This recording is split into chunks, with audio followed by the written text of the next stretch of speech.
चंडीगढ़ में सार्वजनिक उपक्रम ब्यूरो को बैठक हुई जिसकी अध्यक्षता मनोहर लाल ने की। आपको बताएं कि ब्यूरो की पहली बैठक में करीब 19 बोर्ड निगमों के चेयरमैन शामिल हुए और इस बैठक में कई महत्वपूर्ण निर्णय भी लिए गए।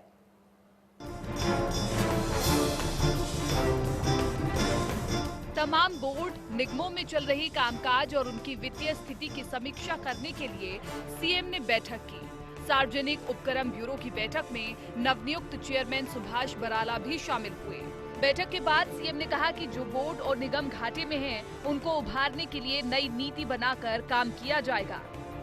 सार्वजनिक उपक्रम ब्यूरो की इस सत्र की पहली बैठक हुई है और सबसे पहली बात तो है कि इस ब्यूरो में हमने हमारे पार्टी के पूर्व अध्यक्ष श्री सुभाष बराला जी को इसका चेयरमैन बनाया है और बाकी जितने बोर्ड कारपोरेशन इस ब्यूरो के अंतर्गत आते हैं, संख्या तो उनकी लगभग 60-62 है, लेकिन आज केवल 19 बोर्ड कारपोरेशन बुलाए थे जिनका गठन अभी पिछले दिनों में हुआ है।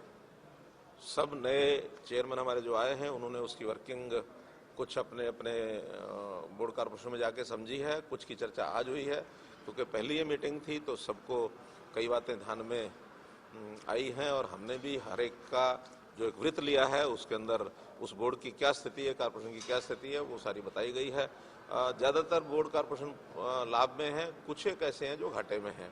घाटे वालों को किस प्रकार से अपने घाटे में से उभरना है, कैसे अपने बोर्ड कारपोरेशन को लाभ में लेकर के आना है, उसके ऊपर भी चर्चा हुई है और सब लोगों ने कमिट किया है कि हम बहुत जल्दी अपने अपने बोर्ड कारपोरेशन को ठीक स्थिति में लाएंगे।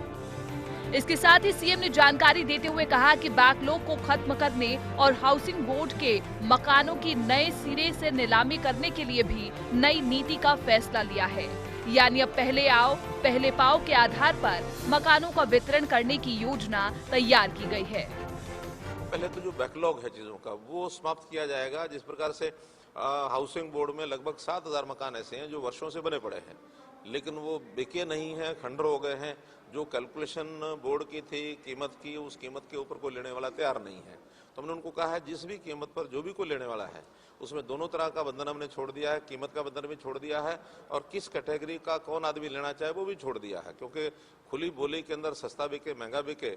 और एक प्रकार से अब नई योजनाएं जो हम बीपीएल के लिए बना रहे हैं हाउसिंग फॉर ऑल में बना रहे हैं। ये हाउसिंग बोर्ड के जो फ्लैट है हमने कहा कि इसको ऑक्शन में करो, जो भी ले जाए उसी को दो। वहीं प्रदेश में बढ़ते कोरोना के प्रकोप को लेकर भी सीएम ने कहा कि फिलहाल प्रदेश में लॉकडाउन करने का कोई विचार नहीं है और इसके साथ ही अब स्कूली छात्रों का टेस्ट उनके घर पर जाकर ही किया जाएगा। उसके बाद ही उन्हें स्कूल में प्रवेश मिलेगा।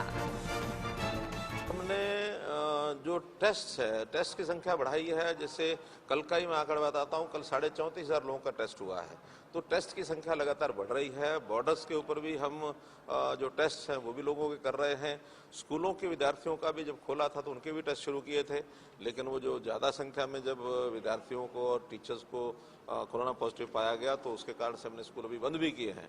अब ये तय किया है कि इन विद्यार्थियों का भी जो उनके जहाँ रहते हैं उन इलाकों में, उन मोहल्लों में जाकर के टेस्ट किया जाएगा। अगर कोई पॉजिटिव निकलता भी है तो उनका इलाज चाहे घर में होम क्वारंटाइन करके या फिर हॉस्पिटल में उसकी इलाज की आवश्यकता होगी तो उस नाते से कराएंगे। लेकिन आगे स्कूल खोलने भी होंगे तो जो टेस्ट करने के बाद नेगेटिव आएंगे, स्कूल में टेस्ट करने के बजाय उनके घरों में मोहल्लों में ही टेस्ट करके तब वहाँ से बुलाया जाएगा ताकि वहाँ सुरक्षित रह सके बच्चे। और हमने अभी प्रोग्राम बनाया कि मास्क पहनने के ऊपर थोड़ा सा और ध्यान दिया जाए। पब्लिक को जो खास करके टेक्सटाइल बिजनेस में लगे हुए व्यापारी हैं उनको अपील किया है कि वो मास्क जो है ज़्यादा संख्या में दें। आने वाले दिनों में ये 2 गज की दूरी, मास्क पहनना, जितनी भी प्रिकॉशंस हैं वो बरती जाएंगी।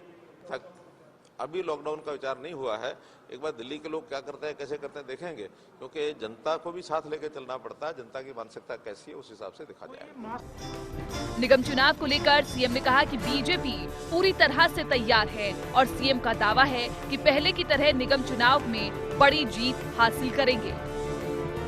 पूरी तैयारी है। पार्टी इन चुनाव को अच्छे प्रकार से लड़ेगी और मैं समझता हूं कि जैसे हमने पहले जितने चुनाव जीते थे उसी प्रकार से हमारे तैयारी के नाते से हम आगे बढ़ेंगे। सिंबल पे लड़ा जाएगा सर, सिंबल पे। अब ये पार्टी बैठ के फैसला करेगी। और ये अभी गठबंधन से हो सकती है संभावना? हो सकती है संभावना, क्यों नहीं हो सकती? आखिर गठबंधन से सरकार चल रही है तो हमारे आगे की जो गतिविधियां, पॉलिटिकल गतिविधियां, वो गठबंधन के हिसाब से ही चलेगी। क्यों नहीं? जाहिर है कोरोना काल के बीच सरकार के सामने कई चुनौतियां हैं। इसके साथ ही विकास कार्यों की गति को भी नहीं रोका जा सकता। यही वजह है कि सीएम संतुलन के साथ प्रदेश को आगे ले जाना चाहते हैं ताकि कोरोना से प्रदेशवासियों की सुरक्षा भी हो सके और कामकाज भी सुचारू रूप से चलता रहे। Bureau report, India news, Haryana.